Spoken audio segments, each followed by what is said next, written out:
Hey my loves, இன்னைக்கு நம்ம பார்க்க போகிற படம் என்னன்னா 2025 வெளியான ஆசாதி அப்படின்ற ஒரு தரமான மலையாள படத்தை பற்றி தான் கைஸ் பார்க்க போகிறோம். இந்த படம் ஒரு தரமான சஸ்பென்ஸ் த்ரில்லர் படங்க. இந்த படம் மல்டி லாங்குவேஜஸில் அவைலபிளாக இருக்கு.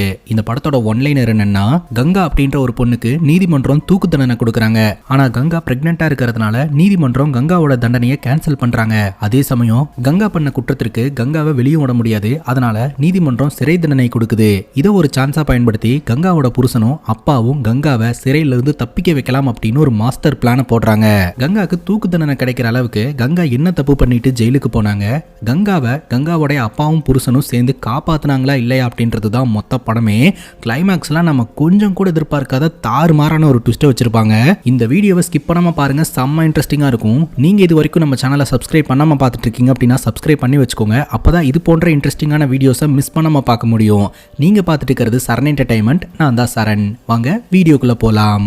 படத்தோட ஸ்டார்டிங் சீனில் கோர்ட் வாசலை காட்டுறாங்க. ஹெவியாக மழை பெஞ்சிட்டு இருக்குதுங்க. கங்கா அப்படின்ற ஒரு பொண்ணுக்கு கோர்ட்டில் தீர்ப்பு வழங்கியிருக்காங்க. அந்த தீர்ப்பை எதிர்பார்த்து காத்துக்கிட்டு இருக்கக்கூடிய ஒரு பொலிட்டீஷியனை காட்டுறாங்க. அந்த பொலிட்டீஷியனை பார்க்கறதுக்காக ஒரு நபர் வராருங்க. அந்த நபர் என்ன சொல்றாரு அப்படின்னா, கங்காக்கு தூக்கு தண்டனையை கேன்சல் பண்ணிட்டாங்க. கங்கா பிரெக்னெண்டா இருக்கிறதுனால தூக்கு தண்டனையை கேன்சல் பண்ணி சிறை தண்டனை கொடுத்துட்டாங்க அப்படின்னு சொல்ல அந்த பொலிட்டீஷியன் செம்ம டென்ஷன் ஆகுறாருங்க. அதே சமயம் கங்காவுடைய புருஷனும் அப்பாவும் கோர்ட் வாசல்ல தான் நின்றுட்டு இருக்காங்க அப்படின்னு சொல்ல அந்த பொலிட்டீஷியன் சொல்றாருங்க, அவ சிறைக்கு போறதுக்குள்ள இங்க வச்சு அவளை வெட்டி சாய்க்கணும் அப்படின்ற மாதிரி இந்த பொலிட்டீஷியன் சொல்லிக்கிட்டு இருக்கிறாருங்க. இந்த பொலிட்டீஷியன் கங்காவை வெட்டி கொல்லணும்னு நினைக்கிறதுக்கான காரணம் என்ன, தூக்கு தண்டனை கிடைக்கல அப்படின்னு உடனே வருத்தப்படுறதுக்கான காரணம் என்ன அப்படின்றது இப்போதைக்கு நமக்கு தெரியலங்க. கோர்ட் வாசல்ல கங்காவை பார்க்கறதுக்காக கங்காவோடைய அப்பாவும் புருஷனும் நின்றுட்டு இருக்காங்க. லாயர் சொல்றாரு, இனி இந்த வழக்குல எல்லாமே முடிஞ்சு போச்சு, நிலைமை கைமீறி போயிடுச்சு, இனிமேல் பண்றதுக்கு ஒண்ணுமே இல்லை அப்படின்னு சொல்லிட்டு கங்காவோட புருஷனான ரகு அப்படியே ரொம்ப ஃபீல் பண்ணிக்கிட்டு இருக்கிறாருங்க. கொஞ்ச நேரத்திலேயே பாத்தீங்கன்னா கோர்ட்டுக்குள்ள இருந்து போலீஸ் ப்ரொடெக்ஷனோட கங்காவை வெளியில கூட்டிட்டு வராங்க. அங்க இருக்கக்கூடிய போலீஸ் வண்டியில பக்கா ப்ரொடெக்ஷனோட ஜெயிலுக்கு கூட்டிட்டு போறாங்க. 7 மாசத்துக்கு அப்புறம் என்ன நடக்குது அப்படின்றத இப்ப நம்ம கிட்ட காட்ட ஆரம்பிக்கிறாங்க. கங்காவோட வயிறு பெருசாயிடுச்சுங்க. ஹாஸ்பிட்டல்ல வச்சு ட்ரீட்மெண்ட் பார்த்துட்டு இருக்காங்க. அதுவும் ஜெயிலுக்குள்ளேயே இருக்கக்கூடிய ஹாஸ்பிட்டல்ல வச்சு ட்ரீட்மெண்ட் பார்த்துட்டு இருக்காங்க. அங்க போதுமான வசதிகள்லாம் இருக்காதுங்க. செக் பண்ண டாக்டர் பாத்தீங்கன்னா கங்கா கிட்ட நீ எப்படி ஃபீல் பண்ற அப்படின்னு கேட்கும்போது கங்கா பாத்தீங்கன்னா சைன் லாங்குவேஜ்ல பேசுறாங்க. அப்பதாங்க நமக்கு தெரிய வருது, கங்கானால பேச முடியாது, கேட்க மட்டும்தான் முடியும். அப்ப கங்கா கூடயே ஸ்டே பண்ணி இருக்கிற ஒரு வயசான கைதி பாத்தீங்கன்னா கங்கா என்ன சொல்ல வராங்க அப்படின்றத டிரான்ஸ்லேட் பண்ணி சொல்றாங்க. அதுக்கப்புறம் வெளியில வந்த டாக்டர் இன்சார்ஜான போலீஸ் ஆஃபீஸர் கிட்ட விஷயத்த சொல்றாங்க. அந்த பொண்ணு ரொம்ப வீக்கா இருக்கா, இதுக்கு மேல அவளோட ஃபுட் ஹேபிட்ஸ் எல்லாத்தையுமே சேஞ்ச் பண்ணிக்கணும், அவன் நிறைய ஃப்ரூட் சாப்பிடணும் அப்படின்னு சொல்ல, இந்த பொண்ணு ஃப்ரூட் சாப்பிட வைக்கணும்னா என் கை காசை போட்டு தான் வாங்கி தரணும், ஆனா நான் அதை பண்ண மாட்டேன், இதுக்கெல்லாம் கவர்மெண்ட்ல காசு தருவாங்களான்னு தெரியல, பில்ல போட்டு கிளைம் பண்ணி பாக்குறேன் அப்படின்னு டாக்டர் கிட்ட இந்த போலீஸ் ஆஃபீஸர் சொல்றாருங்க. இந்த டாக்டர் கேட்கறாங்க, இந்த பொண்ணுனால வாய் பேச முடியல, பார்க்கவே ரொம்ப அப்பாவியா இருக்கா, அப்படி என்ன இவ குற்றம் பண்ணிட்டா அப்படின்னு சொல்லிட்டு இவளுக்கு தூக்கு தண்டனை எல்லாம் கொடுத்து அந்த தண்டனையை கேன்சல் பண்ணாங்க அப்படின்னு கேட்க, அப்பதான் இந்த போலீஸ் ஆஃபீஸர் இந்த பொண்ணோட வழக்க பத்தி எக்ஸ்பிளைன் பண்றாருங்க. படத்தோட ஸ்டார்டிங் சீன்ல ஒரு பொலிட்டீஷியனை பார்த்தோலையா, அந்த பொலிட்டீஷியனுடைய பையனை பாத்தீங்கன்னா வெட்டி கொலை பண்ண வழக்குல தான் கங்கா ஜெயிலுக்கே வந்திருக்காங்க. இவங்க எதுக்காக அந்த பொலிட்டீஷியனோட பையனை வெட்டி கொன்னாங்க அப்படின்னா, கங்காக்கு ஒரு தங்கச்சி இருந்திருக்குதுங்க. அந்த தங்கச்சிய இந்த பொலிட்டீஷியனோட பையன் ஏமாத்தி வாயும் வயிறுமாக்கிட்டான். அதே சமயம் இந்த விஷயத்த எப்படியாவது மறைக்கணும் அப்படின்னு சொல்லிட்டு அந்த பொண்ணை விபத்தின் மூலமா சாவடிச்சிட்டாங்க. இந்த விஷயத்தை தெரிஞ்சுக்கிட்ட கங்கா பாத்தீங்கன்னா பிரச்சனை பண்றதுக்காக வீட்டுக்கு போயிருந்திருக்கிறாங்க. கொல்லணும் அப்படின்றது கங்காவோட நோக்கம் கிடையாது. ஆனா ஆக்சிடென்டலா வெட்டினதுல இந்த பொலிட்டீஷியனோடைய பையன் பாத்தீங்கன்னா ஸ்பாட்லயே செத்து போயிட்டான். அந்த வழக்குல தான் ஜெயிலுக்கு கங்கா வந்திருந்திருக்காங்க. இது ஒரு சென்சிட்டிவான வழக்கு அப்படின்றதுனால கங்காவை பரோல்ல கூட வெளியில விட முடியாது அப்படின்ற மாதிரி இந்த போலீஸ் ஆஃபீஸர் சொல்றாருங்க. இப்ப அந்த போலீஸ் ஆஃபீஸரை தனிப்பட்ட முறையில நம்ம கங்காவோடைய அப்பா மீட் பண்றாங்க. வரும்போதே பாத்தீங்கன்னா நிறைய ஃப்ரூட்ஸ் எல்லாம் வாங்கிட்டு வந்திருக்காருங்க. அந்த போலீஸ் ஆஃபீஸர் வந்து வெளிப்பொருட்களை எல்லாம் உள்ள கொண்டு போய் கொடுக்கறதுக்கு அலௌடு கிடையாது, இது மட்டும் வெளியில தெரிஞ்சதுன்னா என் வேலையே போயிடும், அதனால தர முடியாது அப்படின்ற மாதிரி சொல்றாரு. சார் தயவு செஞ்சு ஹெல்ப் பண்ணுங்க சார், இதை வச்சுக்கோங்க அப்படின்னு சொல்லிட்டு சைஸா கொஞ்சம் காசு எடுத்து கொடுக்குறாருங்க. அந்த காசை வாங்கிட்டு இந்த போலீஸ் ஆஃபீஸர், நான் கொடுத்துறேன், ஆனா அதை உன்னால பார்க்க முடியாது, கொஞ்ச நாள்ல ஹாஸ்பிட்டல்ல பொண்ணு அட்மிட் ஆயிருவா, அப்ப வேணா நீ வந்து பாத்துக்கலாம் அப்படின்ற மாதிரி சொல்ல கங்காவோட அப்பாவும் சரின்னு கேட்டுக்கிறாருங்க. பின்னாடி நின்றுட்டு இருக்கக்கூடிய ரகுவை பார்த்துட்டு இது யாரு அப்படின்னு கேட்கும்போது இவன் தான் என்னோட மருமகன் அப்படின்ற மாதிரி சொல்ல, சரி எதுக்கும் நீங்க 2 பேரும் சூதானமா இருந்துக்கோங்க, வெளியில உங்களை போட்டு தள்ளுறதுக்கு ஒரு குரூப்பே சுத்திக்கிட்டு இருக்குது அப்படின்ற மாதிரி இந்த போலீஸ் ஆஃபீஸர் சொல்றாருங்க. இப்போ இந்த பொருட்கள்லாம் பாத்தீங்கன்னா ஜெயில இருக்கக்கூடிய கங்காக்கு போய் சேருதுங்க. அதுல ஒரு பாட்டில்ல லெட்டர் இருக்கும். அந்த லெட்டர்ல பாத்தீங்கன்னா இவங்க 2 பேரும் சொல்லியிருப்பாங்க, கூடி சீக்கிரம் உன்னை ஜெயில இருந்து நாங்க தப்பிக்க வைக்கிறோம், அதுக்கு தயாராரு, தைரியமாரு, எதை பத்தியும் கவலைப்படாத, நாங்க பாத்துக்கிறோம் அப்படின்ற மாதிரி சொல்லியிருப்பாங்க. சோ கங்காக்கு கம்யூனிகேஷன் கரெக்டா போய் சேர்ந்துருச்சுங்க. இப்போ படத்தோட ஸ்டார்டிங் சீன்ல ஒரு லாயரை பார்த்தோம் இல்லையா, அந்த லாயரை மீட் பண்றதுக்காக கங்காவோடைய புருஷனான ரகு போறாருங்க. கையில பேக் எடுத்துட்டு போறாரு. அதுல நிறைய பணம் இருக்கு. ரகுவோட கடைசி சம்பாத்தியம் அப்படின்ற மாதிரி சொல்றாருங்க. இந்த பணத்தை வச்சு ஒரு மாஸ்டர் பிளானை போட்டு கங்காவை வெளியெடுக்கிறது தான் வந்து இந்த ரகுவோட பிளானுங்க. அதுக்கு இந்த லாயர் சப்போர்ட் பண்றதா சொல்றாரு. கங்கா கங்காவை எந்த ஹாஸ்பிட்டல் அட்மிட் செய்ய போறாங்களோ அந்த ஹாஸ்பிட்டலுக்கு பக்கத்துல இருக்கக்கூடிய ஒரு லாட்ஜ்ல இவங்க ரூம் எடுத்து அங்கிருந்து தான் இவங்களுடைய பிளானை எக்ஸிக்யூட் பண்ண போறாங்க. அங்க கட் பண்ணா கங்காவோட அப்பாவை காட்டுறாங்க. பாபு அப்படின்ற ஒரு நபரை தேடி ஒரு ஏரியா பக்கம் சுத்திக்கிட்டு இருக்காருங்க. பாபு அப்படின்ற ஒரு நபர் பாத்தீங்கன்னா அந்த பர்டிகுலர் ஹாஸ்பிட்டல்ல வந்து ஆம்புலன்ஸ் டிரைவரா இருந்தவர். இப்போ அவருக்கு வேலை இல்லைங்க. அவரை மீட் பண்றதுக்காக போயிட்டு இருக்காரு. பாபு கிட்ட எனக்கா நீ ஒரு வேலை செய்யணும் அப்படின்ற மாதிரி சொல்ல ஆரம்பத்துல இந்த பாபு அதெல்லாம் பண்ண முடியாது அப்படின்ற மாதிரி சொல்லிடுறாருங்க. நான் சொல்ற வேலையை செஞ்சா வேலை முடிகிற வரைக்கும் நான் 10,000 ரூபாய் தருவேன் அப்படின்னு சொன்ன உடனே பாபு பயங்கர அதிர்ச்சியோட பாக்குறாருங்க. இது 10,000 ரூபாயா, அதுவும் ஒவ்வொரு நாளைக்குமா அப்படின்னு சொல்லிட்டு உடனடியா சரி அப்படின்னு சொல்லிடுறாருங்க. என்ன வேலை என்னன்னு கூட கேட்கவே இல்லை, நீ பாட்டுக்கு சரின்னு சொல்லிட்ட அப்படிங்கும் போது நான் கமிட் ஆயிட்டேன், எனக்கு பணம் கரெக்டா வந்துரும்ல அப்படின்ற மாதிரி சொல்லிட்டு இந்த பாபு தயாராயிடுறாருங்க. கங்காவை ஹாஸ்பிட்டல்ல கொண்டு போய் அட்மிட் பண்ண போறாங்க. ஆனா கங்காவை தனியா கூட்டிட்டு போனா அவங்களோட ஒத்தாசைக்கு கண்டிப்பா ஒரு உதவியாளர் தேவைப்படுவாங்க. வெளியில இருந்து யாரையுமே உள்ள கூட்டிட்டு வர முடியாது, போலீஸ்காரங்களையும் ஒத்தாசைக்கு வைக்க முடியாது. பேசாம இந்த கங்காவோட செல்லுலயே தங்கி இருக்கிற அந்த வயசான லேடியை ஒத்தாசைக்கு வச்சுக்கலாம், அவங்க தான் சைன் லாங்குவேஜ் எல்லாம் கரெக்டா டிரான்ஸ்லேட் பண்றாங்களே அப்படின்ற மாதிரி பர்மிஷன் கேட்கப்படுது. அந்த பர்மிஷனும் கொடுக்கப்படுதுங்க. இந்த ஹாஸ்பிட்டல்ல இருக்கக்கூடிய ஒரு 2 பேர்த்த காட்டுறாங்க. ஒருத்தருடைய பேரு சத்யா, இன்னொருத்தருடைய பேரு குமார்னு வச்சுக்கலாம். சத்யா பாத்தீங்கன்னா அவருடைய மனைவியை பிரசவம் பார்க்கறதுக்காக இந்த ஹாஸ்பிட்டல் அட்மிட் பண்ணியிருக்காருங்க. இந்த குமார் பாத்தீங்கன்னா அவருடைய அம்மாக்கு பிரசவம் பார்க்கறதுக்காக ஹாஸ்பிட்டல் அட்மிட் பண்ணியிருக்காருங்க. இந்த குமாருக்கு 7 தங்கச்சி தம்பி பாப்பாக்கள் இருக்குதாமா. இருந்தாலும் அவங்க அம்மா இப்ப திரும்பவும் பிரெக்னெண்டா இருக்காங்க. அவங்க அப்பானால இவருக்கு ஒரே அசிங்கமா போச்சு அப்படின்னு சொல்லிட்டு அவங்க அம்மா கிட்ட சொல்லிக்கிட்டு இருக்காருங்க. இப்ப சத்யா அப்படின்ற ஒரு நபரை பார்த்தலையா, சத்யாவும் சத்யாவோடைய மனைவியும் பாத்தீங்கன்னா காதலிச்சு திருமணம் பண்ணிக்கிட்டாங்க. ஸோ பெற்றோர்களோட எதிர்ப்பு மீறி அதனால ஃபேமிலி சைட்ல சப்போர்ட் இல்லைங்க. பட் இப்போ இவங்க ஃபினான்சியலி ரொம்ப கஷ்டப்பட்டு இருக்காங்க. சத்யாவோட மனைவி கேட்கறாங்க, நான் வேணா அப்பாட்ட கேட்கவா பேசவா அப்படின்னு சொல்லிட்டு. வேண்டாம் நம்மளே பார்த்துக்கலாம் அப்படின்ற மாதிரி சத்யா சொல்லிடுறாருங்க. இந்த சத்யா பாத்தீங்கன்னா முன்ன ஒரு காலத்துல கிரிமினல் ஆக்டிவிட்டில எல்லாம் ஈடுபட்டு இருந்திருக்காருங்க. இப்போ அவரோட மனைவிக்காக எல்லாத்தையுமே விட்டுட்டாரு. பட் இப்போ இவர் ஃபினான்சியல் கஷ்டத்துல இருந்துட்டு இருக்காரு. கரெக்டா பாபு அந்த இடத்துக்கு வந்து சத்யாவை தனியா கூப்பிட்டு உங்ககிட்ட கொஞ்சம் பேசணும் அப்படின்ற மாதிரி சொல்ல, அண்ணா தயவு செஞ்சு என்னை பார்க்காதீங்க பேசாதீங்க, நான் முன்ன மாதிரி கிடையாது அப்படின்ற மாதிரி சொல்ல, இந்த மாதிரி ஒரு பெரிய வேலை வந்திருக்குது, உன் பொண்டாட்டி வேற பிரெக்னெண்டா இருக்கிறா, ஸோ அந்த வேலையை செஞ்சு கொடுத்தோம்னா நமக்கு நிறைய பணம் கிடைக்கும்டா அப்படின்ற மாதிரி சொல்ல, இல்லைண்ணா வேண்டாம் அப்படின்ற மாதிரி சத்யா சொல்லிடுறாருங்க. கட் பண்ணா சாம் அப்படின்ற ஒரு நபரை காட்டுறாங்க. அவருடைய மனைவியை செக்கப்புக்காக ஹாஸ்பிட்டலுக்கு கூட்டு வந்திருக்காருங்க. அவருடைய மனைவி ஒரு மாதிரி சோகமாவே உட்காந்துக்கிட்டு இருக்காங்க. அதற்கான காரணம் என்ன அப்படின்றத இப்போதைக்கு நம்ம கிட்ட சொல்லலங்க. அதே சமயம் இந்த சாமோட மனைவி டெலிவரியில வந்து காம்ப்ளிகேஷன்ஸ் இருக்குது, அவங்க உடம்புல இன்ஃபெக்ஷன்ஸ் இருக்குது, அதனால டாக்டர் ஒரு வாட்டி பாருங்க அப்படின்ற மாதிரி அங்க இருக்கிறவங்க சொல்றாங்க. இப்ப சத்யா பில்லு கட்டுறதுக்காக போறாருங்க. ஒரு 3,000 ரூபாய் என்னமோ பில் அமௌண்ட் சொல்றாங்க. அந்த 3,000 ரூபாயை இவரால கட்ட முடியலங்க. உடனே அவரோட ஃபாதருக்கு ஃபோன் பண்றாரு. அவர்கிட்டயும் காசு இல்ல. என்ன பண்றதுன்னு தெரியாம முடிச்சுக்கிட்டு இருக்கும்போது மறுபடியும் இந்த பாபு வந்து பேசுறாருங்க. நான் தான் சொல்றேன்ல, இந்த வேலையை முடிச்சு கொடுத்தோம்னா நமக்கு கண்டிப்பா பணம் கிடைக்கும், அதனால சேர்ந்துக்கோ அப்படின்னு சொல்லி நிறைய பேசி கன்வின்ஸ் பண்றாருங்க. இந்த வேலையில நம்ம 2 பேர் மட்டும் இல்ல, இன்னொருத்தங்களும் இருக்காங்க. அது யாரு அப்படின்னா இதே ஹாஸ்பிட்டல்ல டாக்டரா இருக்கக்கூடிய மினி அப்படின்றவங்க தான். இந்த ஹாஸ்பிட்டல்ல இருக்கக்கூடிய மெடிசன்ஸ் எல்லாம் திருட்டுத்தனமா எடுத்துட்டு போய் வெளியில சேல் பண்ணுவாங்க.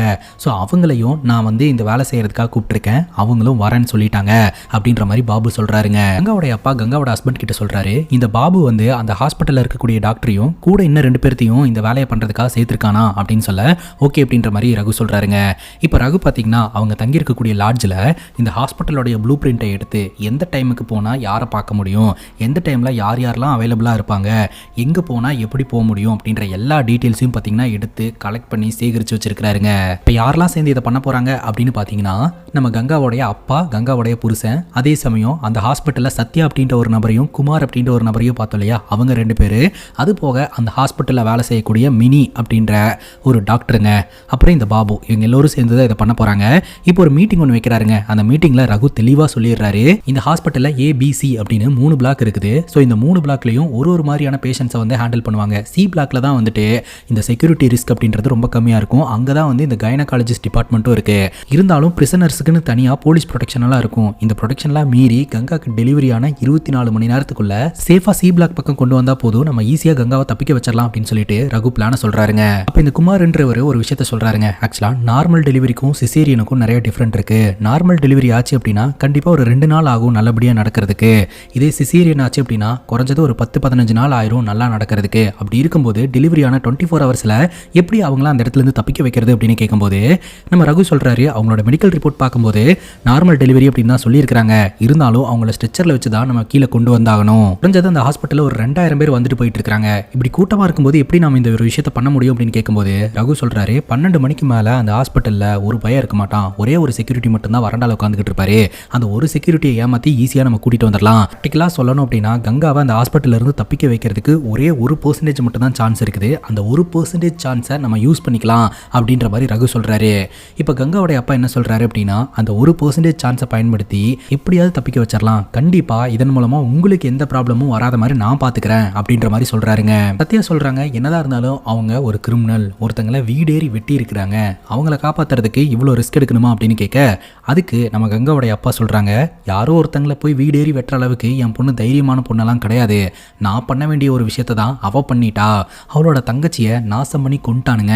அந்த ஒரு கோவத்துல தான் அவன் இந்த ஒரு மாதிரி பண்ணிட்டா. என்னோட 2வது பொண்ணுக்காக என்னால் எதுவும் பண்ண முடியல, அட்லீஸ்ட் இந்த பொண்ணுக்காவது ஏதாவது ஒன்று பண்ணணும் அப்படின்னு சொல்லிட்டு தான் நான் இந்த ஒரு முயற்சியை கையில் எடுத்திருக்கிறேன் அப்படின்னு ரொம்ப எமோஷனலாகி பேசுறாருங்க. சத்யாவும் பார்த்தீங்கன்னா இந்த ஒரு விஷயத்தில் கன்வின்ஸ் ஆகுறாரு. அப்படியே நாட்கள் நகர ஆரம்பிக்குது. ஒரு பக்கம் இவங்க அவங்களுடைய பிளானை போட்டுக்கிட்டு இருக்காங்க. அதே சமயம் ஹாஸ்பிட்டலில் கங்காக்கான செக்அப் எல்லாம் நடந்துகிட்டு இருக்குதுங்க. தூரத்துல இருந்து கங்காவை அப்படியே அவங்க பார்த்துட்டு போயிட்டு இருப்பாங்க. சிடி ஸ்கேன் எடுக்கணும் அப்படின்னு சொல்லிட்டு கங்காவை டாக்டர் ஒரு ரூம்குள்ள கூட்டிட்டு போவாங்க.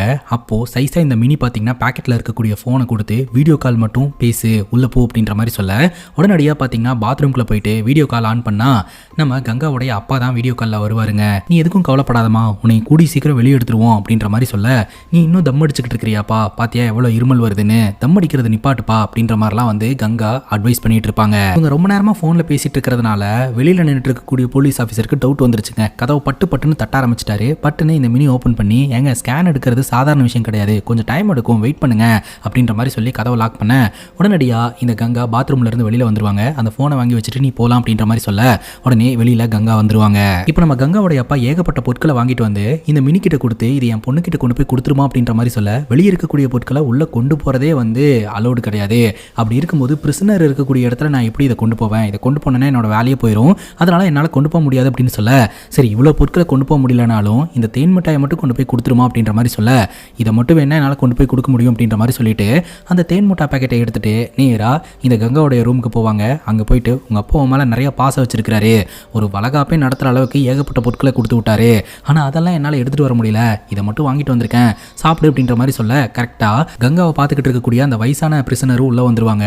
அந்த பிரிசனர் முன்னாடி நடிக்கணும் அப்படின்னு சொல்லிட்டு எனக்கு பர்த்டே அதனால தான் உனக்கு ஸ்வீட் கொடுத்துருக்கேன், அவங்களுக்கும் கொடுத்து ஷேர் பண்ணி சாப்பிடு அப்படின்ற மாதிரி சமாளிச்சுட்டு அந்த இடத்த விட்டு மினி வெளியில் வந்துருவாங்க. இப்போ இந்த மினி இருக்கிறாங்க இல்லையா, நம்ம கங்கா கூடயே இருக்கக்கூடிய அந்த வயசான பிரிசனர் இருக்காங்க இல்லையா, அவங்க கூட ஃப்ரெண்ட்ஷிப் வச்சுக்கிட்டோம்னா கங்காவை ஈஸியாக தப்பிக்க வச்சிடலான்னு சொல்லிட்டு ஃப்ரெண்ட்ஷிப் மேக் பண்ணுறதுக்கு ட்ரை பண்ணுறாங்க. ஆனால் ஃப்ரெண்ட்ஷிப் மேக் பண்ண முடியல, ஏன்னா அவங்க சிரிக்கவும் மாட்டேன்றாங்க, முகத்தில் எந்த ஒரு ரியாக்ஷனுமே இல்லை. ஸோ இந்த விஷயத்தெல்லாம் பார்த்தீங்கன்னா நம்ம கங்காவோடைய அப்பா கிட்டையும் ரகு கிட்டையும் சொல்லும்போது ஆல்ரெடி அந்த வயசான பிரசனர் என்ன கேஸுக்காக உள்ள வந்திருக்காங்க அப்படின்ற ஃபுல் டீட்டெயிலும் எடுத்து வச்சிருக்காருங்க. இவங்க எல்லாரும் சொல்றாங்க எங்களுக்கு எப்படி பணம் கொடுத்து உங்க வழியில வர வச்சிங்களோ அதே மாதிரி அந்த வயசான லேடிக்கு ஒரு அமௌண்ட்டை கொடுத்தோம்னா கண்டிப்பா அவங்க நம்ம வழிக்கு வந்துருவாங்க அப்படின்ற மாதிரி சொல்ல அதுக்கு ரகு சொல்றாரு அவங்க என்ன வழக்குல உள்ள வந்தாங்க தெரியுமா, 10 கோடி ரூபாய் பணத்தை இல்லீகலா பயன்படுத்தின குற்றத்திற்காக உள்ள வந்திருக்காங்க அப்படின்ற மாதிரி சொல்ல 10 கோடியா அப்படின்னு எல்லாருமே பயங்கர ஷாக் ஆகுறாங்க. ஸோ 10 கோடியை அசால்ட்டா ஹேண்டில் பண்ணிட்டு இருந்த லேடி கிட்ட போயிட்டு நம்ம வந்து ஒரு மினிமம் அமௌண்ட்டை கொடுத்து எப்படி நம்ம பக்கம் கூப்பிட முடியும், வேணா பேசி பார்க்கலாம் அப்படின்ற மாதிரி சொல்ல எவ்வளோ கொடுக்குறது அப்படின்ற மாதிரி இவங்க எல்லோரும் கேட்குறாங்க. அதை அவங்க தான் சொல்லணும், அவங்க கிட்ட வந்து நீங்கள் போய் பேசி பாருங்க அப்படின்னு சொல்லிட்டு மினி கிட்ட அந்த வேலையை நம்ம ரகு கொடுக்குறாருங்க. உங்களால் மட்டும்தான் அவங்கள ஈஸியாக ஆக்சஸ் பண்ண முடியும், அதனால அவங்க கிட்ட பேசி எப்படியாவது கன்வின்ஸ் பண்ணுங்க, அவங்க என்ன அமௌண்ட்டை கேட்குறாங்களோ அதை தரத்துக்கு நான் தயாராக இருக்கிறேன், நீங்கள் மட்டும் அவங்கள கன்வின்ஸ் பண்ணீங்கன்னா அவங்க கேட்குற அமௌண்ட்டில் 20% உங்களுக்கு நான் கமிஷனாக தரேன் அப்படின்னு சொல்ல எல்லோருமே வாயை பொழக்கிறாங்க. ஸோ இதில் இந்த பாபு பார்த்தீங்கன்னா ரொம்பவே அவசரப்படுறாருங்க. அவங்க போய் கன்வின்ஸ் பண்ணுறதுக்கு முன்னாடி நம்ம போய் கன்வின்ஸ் பண்ணி அந்த 20% அமௌண்ட்டை நம்ம வாங்கிக்கலாம் அப்படின்னு ஒரு தனியாக திட்டம் போடுறாரு. சத்யாவும் குமாரும் பார்த்தீங்கன்னா இல்லை மினி பேசினா தான் கரெக்டாக இருக்கும், நீங்கள் ஏதாவது பேசி சொதப்பி விட்டுறாதீங்க, பெரிய பிரச்சனை ஆயிரும் அப்படின்னு சொன்னாலும் இந்த பாபு ஒத்துக்க மாட்டேன்றாரு. நீங்கள் 2 பேரும் எனக்கு உதவி பண்ணுங்க, எனக்கு 20% கமிஷன் வரும் இல்லையா, அதில் ஒரு ஷேரை உங்களுக்கு தரேன் அப்படின்ற மாதிரி இவங்க 2 பேர்த்து இவர் கன்வின்ஸ் பண்ணுறாருங்க. இப்போ கங்கா கூட இருக்கக்கூடிய அந்த வயசான பிரசனர் வந்து ட்ரெஸ் எல்லாம் காய போடுறதுக்காக வருவாங்க. பாதுகாப்புக்கு ஒரு போலீஸ் ஆஃபீஸர் இருப்பாங்க, அவங்கள போய் இந்த குமார் டைவர்ட் பண்ணுவாருங்க. அப்போ இந்த பாபு போயிட்டு அவங்க கிட்ட விஷயத்த சொல்லிடுவாரு, இந்த மாதிரி கங்காவை தப்பிக்க வைக்கிறதுக்கு நீங்கள் உதவி செய்யணும், நீங்கள் என்ன பணம் கேட்டாலும் தரதுக்கு நாங்கள் தயாராக இருக்கிறோம் அப்படின்னு பட்டுன்னு இவர் பேசிடுறாருங்க. அதை பார்த்து அந்த வயசான பிரசனர் பயங்கர ஷாக் ஆயிடுறாங்க. ஸோ இவங்க ஷாக் ஆனதை பார்த்த உடனே பாபுக்கு தெரிஞ்சு போச்சு இவங்க ஒத்துக்கல அப்படின்ட்டு. உடனே பாபு சொல்றாரு சரி நீங்கள் உதவி செய்யலனாலும் பரவாயில்ல, இந்த விஷயத்த போலீஸ் கிட்ட மட்டும் சொல்லாதீங்க அப்படின்னு சொல்ல கரெக்டாக போலீஸ்காரங்க அந்த இடத்துக்கு வந்துடுறாங்க. அந்த இடத்த விட்டு இவங்களும் கிளம்பிடுறாங்க. அப்போ அந்த இடத்துக்கு ஒரு போலீஸ் ஆஃபீஸர் வராருங்க. அந்த போலீஸ் ஆஃபீஸரோட பேரு ஹக்கீம். அந்த போலீஸ் ஆஃபீஸர் கிட்ட கொஞ்சம் கூட யோசிக்காம இல்லாம இந்த வயசான லேடி போய் மொத்தத்தையும் போட்டு கொடுத்துறாங்க. இந்த மாதிரி ஒரு ஆள் வந்து எங்கிட்ட பேசினாரு, அந்த ஆள் வந்து பணம் தரேன்னு சொன்னாரு கங்காவை தப்பிக்க வைக்கிறதுக்காக அப்படின்னு சொல்ல ஹக்கீமுக்கு பயங்கர அதிர்ச்சியா இருக்குதுங்க. உடனடியாக ஹக்கீம் அவரோட உயரதிகாரிக்கு போன் அடிக்கிறாரு. இந்த மாதிரி ஒரு விஷயம் நடந்திருக்கு அப்படின்ற மாதிரி சொல்ல, அந்த வயசான லேடி சொல்றது எல்லாம் நீ நம்பிட்டு இருப்பியாப்பா, அதுக்கெல்லாம் பாசிபிலிட்டியே கிடையாது. எவ்வளவு பெரிய ஹாஸ்பிட்டல், எத்தனை செக்யூரிட்டிஸ் இருக்காங்க, ஒரு நாளைக்கு 2000 பேர் வந்து போறாங்க. அப்படி இருக்கும்போது எப்படி கங்கா அப்படின்ற அந்த பிரெக்னென்ட் லேடியை அசால்ட்டா தப்பிக்க வைக்க முடியும்? ஸோ இதெல்லாம் புரளியா தான் இருக்கும், அவங்க ஏதாவது உளருவாங்க அப்படின்ற மாதிரி சொல்லிட்டு போனை கட் பண்ணிடுறாரு. ஆனா ஹக்கீமுக்கு தெரியும் சும்மா சொல்றதுக்கு அவங்க ஒன்றும் பைத்தியக்காரி கிடையாது, என்னமோ நீங்க பிளான் பண்ணிட்டு இருக்காங்க அப்படின்னு சொல்லிட்டு. அதே சமயம் அந்த உயர் அதிகாரி இருக்கிறார் இல்லையா, அவருடைய பொண்ணு சொல்றாங்க, நீங்க எப்படியும் ரிட்டையர்ட் ஆக போறீங்க, ரிட்டையர்ட் ஆக போகும்போது எதுக்கு தேவையில்லாம கெட்ட பேரோட வெளியில வரணும், இந்த மாதிரி ஒரு இன்ஃபர்மேஷன் கிடைக்குது, கூடுதலா பாதுகாப்பை ஏற்படுத்துங்க, அந்த ஒரு விஷயம் நடந்ததுன்னா தடுத்துடலாம், அப்படி நடக்கலனாலும் எந்த பிரச்சனையும் இல்லைல்ல, சப்போஸ் நீங்கள் எந்த ஒரு பாதுகாப்புமே போடாமல் அந்த ஒரு விஷயம் நடந்துருச்சுன்னா உங்களுக்கு தானே கெட்ட பேர் அப்படின்ற மாதிரி சொல்ல, சரின்னு சொல்லிட்டு உயர் அதிகாரி ஹக்கீமுக்கு ஃபோனை போட்டு பாதுகாப்பை பலப்படுத்துங்க அப்படின்னு சொல்லிட்டு இன்னொரு ஆஃபீஸரை இந்த இடத்துக்கு வர வைக்கிறாங்க. அங்கே கட் பண்ணால் இவங்க தங்கியிருக்கிறாங்க இல்லையா, அந்த லாட்ஜுக்கு பாபு போயிட்டு விஷயத்த சொல்லிடுறாரு. நான் அவசரப்பட்டு ஒரு சொதப்பல் பண்ணிட்டேன் அப்படின்ட்டு. என்னடா பண்ணி வச்சிருக்க அப்படின்னு கேட்கும்போது, நான் அந்த லேடி கிட்ட போய் பேசலாம்னு நினச்சேன், கமிஷன் காசுக்கு ஆசைப்பட்டு, ஆனால் அந்த லேடி போலீஸில் போட்டு கொடுத்துட்டாங்க அப்படின்ற மாதிரி சொல்ல, ஜாண்டா இந்த மாதிரிலாம் பண்ண அப்படின்னு சொல்லிட்டு பாபுவை போட்டு கங்காவோட அப்பா அடிக்கிறாருங்க. அங்க கட் பண்ணா ராணி அப்படின்ற ஒரு போலீஸ் ஆஃபீஸர் வராங்க இந்த வழக்கை இன்வெஸ்டிகேஷன் பண்றதுக்காக. அதே சமயம் அந்த ஹாஸ்பிட்டலுக்கு வெளியில ஆம்புலன்ஸ்ல ரகுவும் நம்ம கங்காவோட அப்பாவும் வந்திருக்காங்க. இப்போ நம்ம உள்ள போக வேண்டாம், சத்யா அங்க நிலவரம் என்னன்னு பார்த்து சொல்லட்டும், அதுக்கப்புறம் உள்ள போலாம் அப்படின்னு சொல்லிட்டு ஆம்புலன்ஸ்குள்ளேயே இருக்கிறாங்க. ராணி பாத்தீங்கன்னா நேரா நம்ம கங்காவை விசாரணை பண்ணுறதுக்காக போகிறாங்க. அப்போ தான் ராணிக்கு தெரிய வருது கங்கானால பேச முடியாது அப்படின்னு சொல்லிட்டு. அப்போ அவங்க ரொம்பவே சாஃப்டாக சொல்கிறாங்க, யூஸ்வலாக போலீஸ்காரங்களை கிண்டல் பண்ணுறதுக்காக 100க்கு கால் பண்ணி இங்கே பாம்பு வச்சிருக்கோம், அங்கே இது நடக்க போகுது அப்படின்னு சொல்லிட்டு போலீஸ்காரங்களை அலைய விடுவாங்க. ஆனால் போலீஸ்காரங்க அதை சிரமமாக பார்க்காம என்ன ஏதுன்னு போய் செக் பண்ணிட்டு வந்துருவாங்க. அந்த வகையில் ரேணுகா தான் வந்து, அதாவது உன் கூடயே தங்கியிருக்கிற அந்த வயசான லேடி இருக்காங்க இல்லையா, இந்த மாதிரியான ஒரு கம்ப்ளைண்ட் எங்ககிட்ட சொல்லியிருந்தாங்க, அதான் என்ன ஏதுன்னு விசாரிச்சுட்டு போகலான்னு வந்தேன் அப்படின்னு சொல்லிட்டு, உன்னோட ஹெல்த்தை பாரு, எதுனாலும் உதவி கேளு, நாங்கள் பண்ணுறோம் அப்படின்னு சொல்லிட்டு இந்த ராணின்ற போலீஸ் ஆஃபீஸர் கிளம்புறாங்க. அப்போ அந்த ரூமுக்குள்ள இரும்பெல்லாம் ஊறிட்டு இருக்கிறத கவனிக்கிறாங்க. இந்த இரும்பெல்லாம் எங்க போகுது அப்படின்னு பார்த்தா அங்க இருக்கக்கூடிய தேன் முட்டா பக்கம் தான் போயிட்டு இருக்குது. இந்த தேன் முட்டா எப்படி உள்ள வந்தது அப்படின்னு கேட்கும்போது அந்த வயசான லேடி சொல்லிடுறாங்க, மினி அப்படின்ற டாக்டருக்கு பர்த்டே அப்படின்னு சொல்லிட்டு இதை கொண்டாந்து கொடுத்தாங்க அப்படின்னு சொல்லிட்டு. உடனடியா மினியை பார்க்கணும் அப்படின்னு சொல்லிட்டு மினியோட மொத்த ரெக்கார்ட்ஸையும் தெரிஞ்சுட்டு மினியை பார்க்கறதுக்காக போறாங்க. மினி கிட்ட நார்மலா 2 வார்த்தை பேசிட்டு நீங்க போய் உங்க டியூட்டியை பாருங்க அப்படின்னு சொல்ல, மினியும் டியூட்டியை பார்க்கறதுக்காக போறாங்க. By the way belated happy birthday அப்படின்னு சொல்ல மினி வசமா லாக் ஆயிட்டாங்க. ரெக்கார்ட்ஸில் உங்களோட பர்த்டேக்கு இன்னும் 4 மாதம் இருக்குது, இன்னும் சீக்கிரமாகவே பர்த்டே கொண்டாடிட்டீங்க அப்படின்ற மாதிரி கேட்க, அது அப்படின்னு சொல்லிட்டு மினி வந்து பயங்கரமாக மழுப்புறாங்க. சரி உங்களுக்காக பேஷண்ட் வெயிட் பண்ணிட்டு இருக்காங்க, இப்போ போய் டியூட்டியை பாருங்க, அப்புறம் பார்த்துக்கலாம் அப்படின்ற மாதிரி இந்த ராணி அப்படின்ற போலீஸ் ஆஃபீஸர் சொல்லிடுறாங்க.